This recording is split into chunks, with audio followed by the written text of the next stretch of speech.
On a crisp autumn morning, as the first golden leaves drifted down onto quiet Canadian streets, something unexpected was about to ripple through the nation. A headline swept across Canada, the Filipino method, how online tutors are quietly revolutionizing Canadian English education. It appeared everywhere, from the front pages of newspapers to the glowing screens of tablets and smartphones, catching the attention of families, educators, and students alike. This wasn't a story about politics or finance, but about a new and quietly powerful force in education: Filipino tutors connecting with Canadian students through the internet, bridging thousands of miles with a single click. The article highlighted how students, from bustling cities to the most remote northern towns, were logging in after school, eager to learn from teachers halfway around the world. For many, it was their first real connection to another culture, and it was happening right in their living rooms. These sessions weren't just about memorizing grammar rules or passing tests. They were about building real confidence, nurturing a willingness to speak up, and helping students find their own voices in English. The secret behind this success wasn't some fancy new software or a revolutionary curriculum, but something far more profound and deeply human: a genuine connection between teacher and student, built on patience, encouragement, and understanding. The revelation sparked a national conversation.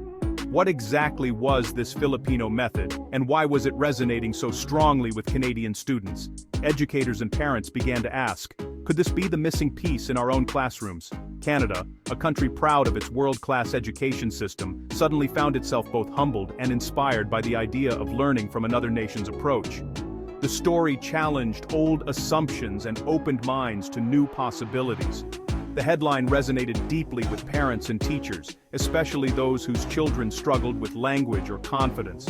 It offered a new sense of hope, a belief that every student could thrive with the right support. It suggested that the key to unlocking a student's potential might not be found in textbooks or technology alone, but in the simple, powerful act of human connection, of truly being seen and heard. The Great White North, famous for its cold and vast landscapes, was about to learn an unexpected lesson in warmth, empathy, and connection from across the Pacific Ocean. And so, quietly, but unmistakably, a revolution in education began to take root. One that would change the lives of students, teachers, and families across Canada. The link between Canadian learners and Filipino tutors was built on technology, but powered by empathy. Across thousands of miles and different time zones, a new kind of classroom emerged, one that transcended borders and brought people together in real time. High-speed internet and video calls created a digital bridge, allowing students and tutors to connect instantly, no matter where they were in the world. But it was the tutors' approach that made it special. Technology was just the starting point. The real magic happened in the interactions. Filipino tutors greeted students as individuals, not just pupils. They remembered names, interests, and even little details from previous lessons, making each student feel valued. Each session began with a simple, genuine question: how was your day? This small gesture set the tone for the entire lesson. This wasn't just small talk, it was a thoughtful strategy to build trust and comfort, helping students relax and open up. In this safe space, students felt seen and heard, and the fear of making mistakes faded away. They knew their voices mattered. Tutors celebrated every effort, guiding gently and patiently. Every answer, right or wrong, was met with encouragement and support. They turned lessons into games, explanations into stories, and mistakes into opportunities for growth. Learning became fun and engaging. The result? Students grew more confident, participating with enthusiasm in class and beyond. They started to believe in their own abilities. The digital bridge became a conduit for encouragement and connection, fostering friendships and understanding across cultures. It proved that the most effective teaching tool is a teacher who truly cares, someone who listens, understands, and inspires. And as these lessons rippled outward, Canadian classrooms began to change, embracing new ways of learning and connecting. The magic behind these lessons was rooted in a Filipino value, pakikipagkapwa. It means treating others with dignity, seeing yourself in them, and sharing a sense of connection. In teaching, pakikipagkapwa transforms the lesson into a partnership. The tutor's goal isn't just to teach English, but to help the student grow as a person. This value shows up in every interaction, humor to ease tension, stories to relate, and feedback given as shared discovery. Mistakes aren't shamed, they're reframed as part of learning. For Canadian students, this was a revelation. The focus shifted from performance to progress, from right answers to understanding. Pakikipagkapwa was the invisible ingredient making these lessons so effective. It was teaching with heart, changing lives one conversation at a time. And it was just the beginning. Sarah, a veteran English teacher in Toronto, had always been passionate about helping her students find their voices. But lately she was growing increasingly frustrated by her students' reluctance to speak up in class. No matter how many creative activities she tried, the classroom remained quiet, and Sarah felt like she was missing something important. One student, Leo, stood out. He was especially quiet, barely whispering answers and avoiding eye contact. Sarah worried about him, until, one day, Leo's mother shared something surprising. At home, Leo was thriving with an online Filipino tutor named Belle. He was talkative, engaged, and even excited about learning English. Intrigued and a bit skeptical, Sarah asked if she could observe one of Leo's sessions with Belle. She wanted to see for herself what made this online tutoring so effective. As Sarah watched, she saw Belle and Leo laughing together, discussing their favorite video games, and seamlessly weaving new vocabulary into their lively conversation. The atmosphere was relaxed and joyful. The lesson felt less like a formal class and more like a friendly chat between two people who genuinely enjoyed each other's company. There was no pressure, just encouragement and fun. Belle's gentle encouragement and endless patience allowed Leo to speak freely, without any fear of making mistakes. She celebrated his efforts, no matter how small, and made him feel heard. For the first time, Sarah saw a side of Leo she'd never seen before, confident, animated, and fully engaged in learning. He was smiling, laughing, and expressing himself with ease. In that single hour, Sarah realized she wasn't just watching a tutor at work. She was witnessing a whole new philosophy of education, one built on trust, warmth, and genuine connection. The secret wasn't a special technique or a rigid curriculum, but a mindset, a belief in the power of warmth, encouragement, and authentic relationships. Sarah left the session feeling inspired and hopeful, her mind buzzing with new ideas. She was eager to learn more, and determined to bring this magic into her own classroom. She wondered, could she create the same sense of connection and confidence for her students?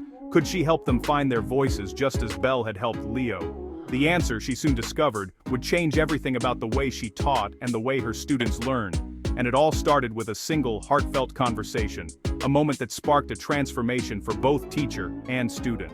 After observing Belle, Sarah felt a profound shift. She booked sessions with Belle herself, eager to experience the method firsthand. Belle began each lesson by asking about Sarah's day, listening with genuine interest. Feedback was always positive, focusing on effort and growth. Sarah, once a confident teacher, found her own anxieties melting away. She realized the Filipino method was about leading with kindness and building trust before knowledge. It wasn't magic, it was empathy, applied consistently. Sarah finished her sessions with renewed purpose. She knew she had to bring this warmth and safety into her own classroom. The greatest tool a teacher has isn't knowledge, but connection, and Sarah was ready to use it. Armed with new insight, Sarah transformed her classroom. She started each day with connection time, inviting students to share something good. At first, students were hesitant, but Sarah modeled vulnerability, and the atmosphere shifted. Stories and laughter replaced silence and anxiety. Feedback became praise first, focusing on strengths before suggestions. Collaborative, low-stakes activities encouraged conversation over perfection. Students like Leo, once silent, began to speak up, their confidence growing. Participation soared, and written work improved. The classroom became a hub of lively discussion and support. Sarah found herself enjoying teaching more than ever.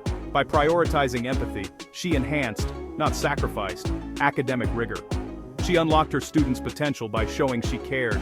Her classroom became a living example of pakikipagkapwa, and the change was contagious. Sarah's transformation caught the attention of her colleagues. Her students were more confident and engaged, not just in English, but across subjects. At a staff meeting, Sarah shared Belle's story and the concept of pakikipagkapwa. Some teachers were skeptical, worried about academic standards. Sarah showed evidence, improved work, higher participation, and student testimonials. The results were undeniable. Soon other teachers began blending the Filipino method with their own styles. History and science classes became more collaborative and personal. The Canadian curriculum provided structure, the Filipino approach brought warmth. Together, they created a powerful synergy. Trust and safety led to higher achievement. What started in one classroom became a school-wide movement. The ripple effect was just beginning. The movement spread beyond Sarah's school, echoing across the district and province. Sarah led workshops, sharing pakikipagkapwa with hundreds of educators. School boards explored integrating these methods into teacher training. The definition of a successful teacher began to change. Empathy and connection became as valued as expertise. Classrooms shifted from teacher-centric to student-centric, with teachers as mentors and facilitators. The impact was profound: more inclusive environments, less bullying, and greater equity. Students developed crucial life skills: communication, empathy, resilience. Canada became a model of openness, learning from global partners. The story was no longer about copying a method, but about cultural exchange. The Quiet Revolution made Canadian education more effective and more human, and it all started with a lesson in kindness. As the school year ended, Sarah arranged a surprise for her class. On the big screen, Belle appeared live from the Philippines. Excitement filled the room as students met the person behind their classroom's transformation. Each student introduced themselves, speaking with newfound confidence. They shared not just what they'd learned in English, but about themselves. Leo thanked Belle for helping him find his voice. When asked why she was such a good teacher, Belle spoke of pakikipagkapwa, teaching as a way of connecting. "Your success is my success. We are partners," she said. In that moment, the distance between Toronto and Manila disappeared. The students saw that kindness and empathy were part of a beautiful tradition. As the call ended, gratitude filled the room. They had learned more than English. They'd learned a lesson in humanity. And so, the revolution continued, one classroom at a time.